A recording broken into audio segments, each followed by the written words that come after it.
प्रभाग क्रमांक 7 मधल्या चारही उमेदवाराच्या प्रचारासाठी प्रचंड मोठ्या प्रमाणामध्ये आज तुम्ही बघितलं असेल, वडीलधारी मंडळी असतील, महिला भगिनी असतील, आमचे युवक मित्र असतील, या सगळ्यांचा मोठ्या प्रमाणामध्ये प्रतिसाद मिळत आहे.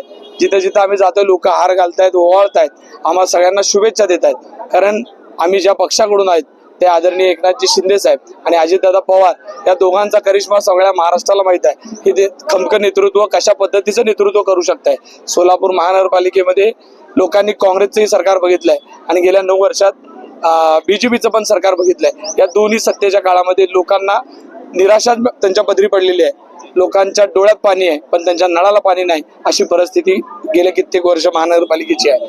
म्हणून मला विश्वास आहे की सोलापूर महानगरपालिकेवर शिवसेना, राष्ट्रवादी काँग्रेस या पक्षाचा महापौर तर होईल, पण त्याचबरोबर प्रभाग 7 मधल्या चारही उमेदवारांना आम्हाला जनता नक्की मोठ्या प्रमाणात काम करण्याची संधी देईल. आमदार देवेंद्र कोटे दररोज पाणी देऊ आमदारकीचा प्रभाग क्रमांक 7 मध्ये देवेंद्र कोटे इथे येऊन सांगतात की आता भारतीय जनता पार्टीचा नगरसेवकाचा उमेदवार पण मीच आहे.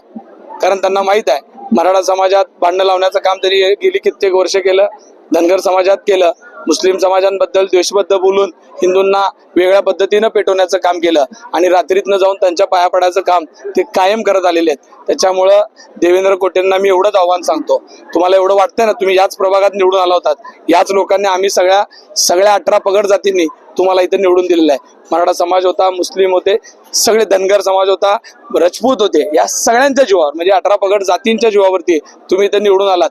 तुमची इथं किती मतं आहेत ते सगळ्याला माहिती आहे. आम्हीच लोकांनी तुम्हाला निवडून दिलंय.